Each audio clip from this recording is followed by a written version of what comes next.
أعوذ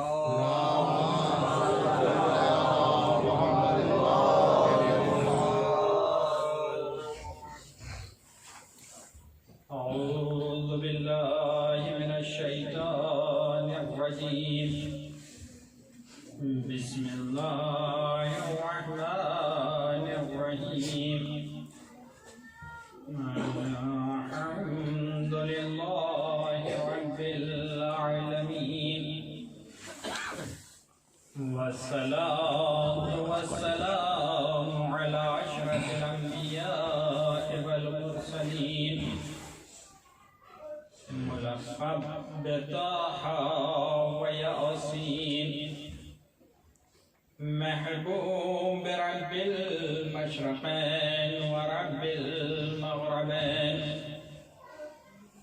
جد الحسن والحسين أبي القاسم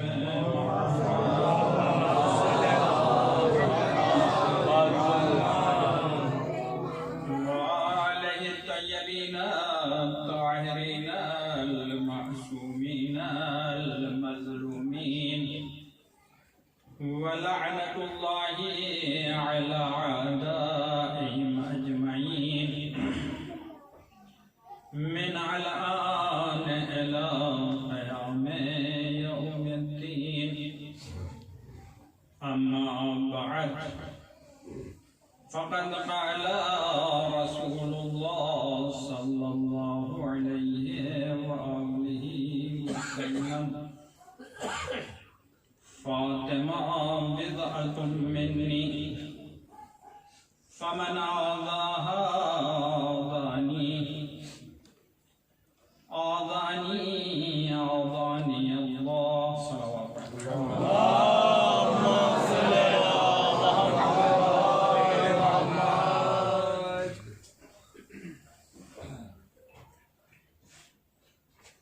واقعاً موسم سرد ہے، لیکن مجلس سے اعضائے بی بی ہے، اس میں ہمیں سرد نہیں ہونا چاہیے. اس لیے وہ ذکر ہے کہ جو ہمارے خون میں حرارت پیدا کرتا ہے، اور جب خون میں حرارت ہو تو سردی کا احساس نہیں ہوتا. چاہے جسمانی اعتبار سے حرارت ہو یا روحانی اعتبار سے حرارت ہو. اگر جسمانی اعتبار سے حرارت، اور یہ وہ ذکر ہے کہ جسمانی اعتبار سے بھی اور روحانی اعتبار سے بھی انسان کے دل میں حرارت پیدا ہوتی ہے، خون میں حرارت پیدا ہوتی ہے. اور جب حرارت ہو، اگر جسمی اعتبار سے حرارت ہے تو پھر جسم کو احساس نہیں ہے، اور اگر روحانی اعتبار سے ہمارے دل میں حرارت پیدا ہو جائے تو پھر ہم لاغر صحیح، کمزور صحیح، لیکن روح ہماری عروج پر ہوتی ہے، روح ہماری معراج پر ہوتی ہے. تو یہ فرش جناب سیدہ ہے، ہم اس فرش پر بیٹھے ہیں تو اب ہمارے جسم کے ساتھ ساتھ ہماری روح معراج پر ہے. جب ہماری روح معراج پر ہے تو اب ہمیں ٹھنڈ کا احساس نہیں ہونا چاہیے. اور یہ وہ نعمت ہے کہ جس سے ہم ہمیشہ منسلک رہے ہیں. ابھی پیچھے ہم سے یہ نعمت چھیننے کی کوشش کی گئی، ماہ محرم میں ہم سے اس نعمت کو چھیننے کی کوشش کی گئی تو ہم کس طرح سے بے قرار تھے. اب یہ نعمت ہمیں دوبارہ ملی ہے تو اب ہمیں سردی کا احساس نہیں ہونا چاہیے اور نہ ہے. صلوات پڑھیں محمد.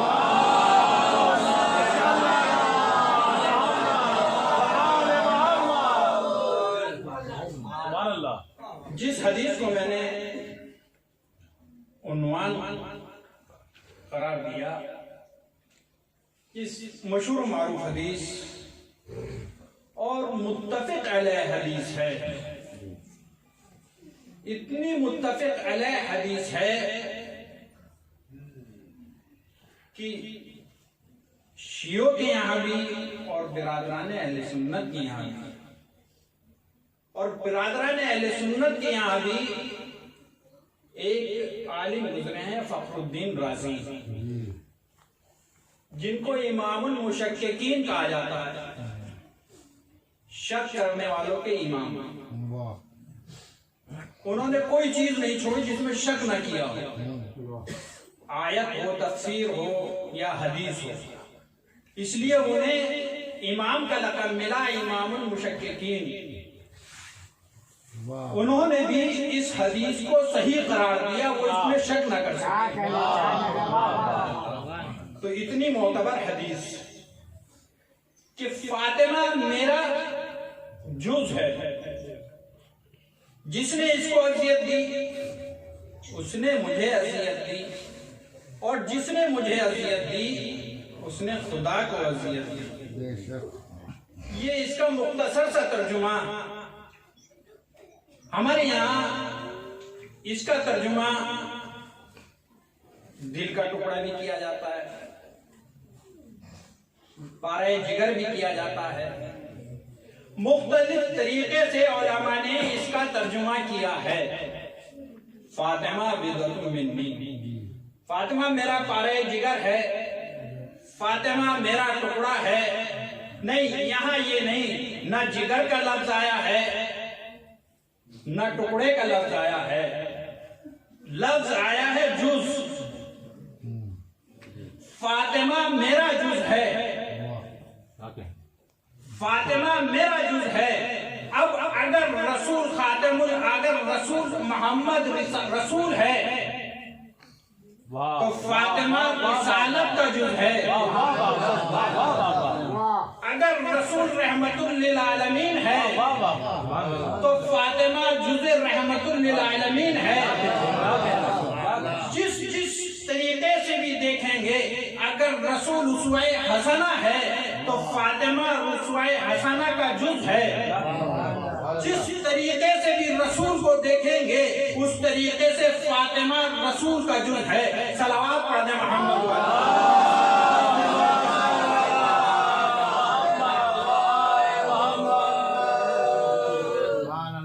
پھر دوسری حدیث اسی سے ملتی ہوئی،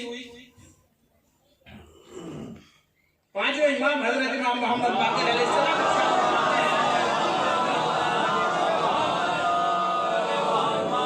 کہ میرے جب رسول اسلام نے ارشاد فرمایا، کیا ارشاد فرمایا؟ رسول نے یہ ارشاد فرمایا، رضا اللہ فاطمہ کی رضا سے راضی ہوتا ہے اور اس کے غضب سے غضبناک ہوتا ہے۔ یہ رسول نے ارشاد فرمایا پانچویں امام کے حوالے سے۔ تو یہاں پر جب ہم اس حدیث کو دیکھتے ہیں تو کائنات میں تین طرح کے لوگ ہیں۔ ایک تو معصومین انبیاء، اور ایک گناہگار۔ تو جب معصومین کوئی عمل انجام دیتے ہیں تو کس لیے انجام دیتے ہیں؟ معصومین سے پروردگار راضی ہے، معصومین سے، انبیاء سے پروردگار راضی ہے، تبھی تو رسول بنایا، تبھی تو نبی بنایا۔ راضی ہے تو وہ عمل کس لیے انجام دیتے ہیں؟ معصومین سے، انبیاء سے، اماموں سے تو پروردگار راضی ہے تو وہ عمل کس لیے انجام دے رہے ہیں؟ وہ عمل اس لیے انجام دیتے ہیں کہ اس کی رضا میں ہم راضی رہیں، اس کی رضا میں ہم راضی رہیں۔ اور ہم گناہگار کس لیے انجام دیتے ہیں؟ ہم گناہگار عمل اس لیے انجام دیتے ہیں کہ ہمارا پروردگار ہم سے راضی ہو جائے۔ ہمارا پروردگار ہم سے راضی ہو جائے. اسی لیے ہر کوئی کوشش کرتا ہے کہ رضی اللہ فلاح بن جائے, رضی اللہ فلاح ہو جائے, رضی اللہ فلاح ہے. اور ہم بھی اسی لیے عمل انجام دیتے ہیں کہ ہم رضی اللہ ہو جائیں. تو معصومین وہ ہیں جو رضائے پروردگار کے لیے عمل انجام دیتے ہیں, گناہگار وہ ہیں کہ رضی اللہ ہو جائیں تاکہ ہم عمل انجام دے رہے ہیں ہمیں جنت مل جائے, ہم دوزخ سے بچ جائیں, ہم رضی اللہ ہو جائیں. گناہگار اس لیے عمل انجام دے رہے ہیں, لیکن یہ شہزادی کا کردار ہے کہ عمل اس لیے نہیں انجام دیا جا رہا ہے کہ راضی ہو جائے پروردگار. عمل اس لیے انجام نہیں دیا جا رہا ہے کہ پروردگار کی رضا میں راضی رہیں, بلکہ شہزادی وہ ہے جو عمل یہ انجام دیتی ہے, جو عمل یہ انجام دیتی ہے. پروردگار اس کے عمل سے راضی ہوتا ہے. اب جو اس کو خوش رکھے گا, جو اس کے عمل پر عمل پیدا ہوگا, پروردگار اسی سے خوش ہوگا.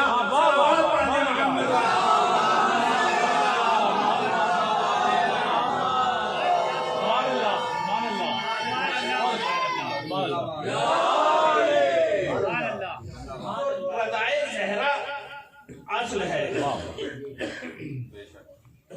اور یہ معصومہ وہ معصومہ ہیں, یہ شہزادی وہ شہزادی ہے کہ سب کی سنی ہوئی باتیں ہیں, حدیث ہے کہ ائمہ کا نور, 14 معصومین کا نور, جب جناب آدم خلق ہوئے تو اللہ نے جناب آدم کے صلب میں معصومین کا نور قرار دیا. لیکن یہ 14 معصوم کا نور قرار نہیں دیا. جناب آدم کے صلب میں 13 معصومین کا نور, جو نور واحد ہے, ایک نور سے, ایک صلب سے دوسرے صلب میں منتقل ہوتا رہا, یہاں تک کہ جناب عبد المطلب کے صلب میں آیا. جناب عبد المطلب کے صلب سے یہ نور 2 حصوں میں تقسیم ہوا. نبوت کا نور جناب عبداللہ کے یہاں, امامت کا نور جناب ابو طالب کے یہاں. اب یہ 13 نور ہیں جو جناب آدم سے چلے آ رہے ہیں. شہزادی وہ ہستی ہے کہ شہزادی کا نور جناب آدم محرم ہیں, جناب آدم محرم ہیں, جو اجداد محرم ہیں, لیکن کسی کے صلب میں نہیں آیا. یہ وہ نور ہے کہ جب رسول کو, جب اللہ کو اس نور کو زمین پر بھیجنا ہوا تو رسول کو معراج کے لیے بھیجا.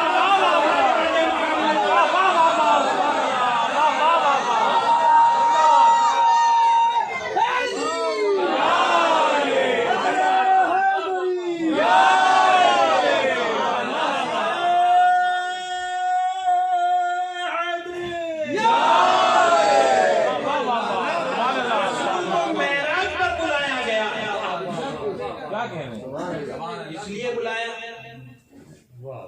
کیا معراج پر رسول گئے تو رسول کو معراج ہو رہی تھی, رسول کا مقام اونچا ہو رہا تھا. نہیں دیکھیں, میں مظفر نگر کا رہنے والا ہوں, گاؤں کی ہے. اگر میں اپنے گاؤں میں جاؤں جہاں میرا بچپن گزرا ہے تو میری اس میں کون سی بڑائی ہے؟ میری کوئی بڑائی ہوگی؟ دیکھنے والے جنہوں نے کافی عرصہ ہو گیا دیکھے ہوئے, وہ دیکھ کر خوش ہو جائیں گے بہت دن کے بعد دیکھا. بس رسول کو ملائکہ نے اللہ سے کہا, رسول کو ملائکہ, اللہ سے ملائکہ نے کہا, ملائکہ نے کہا ہم نے نوری دیکھا تھا, جب سے زمین پر ان ساتھیوں کے ساتھ گئے ہم نے زیارت نہیں کی. اللہ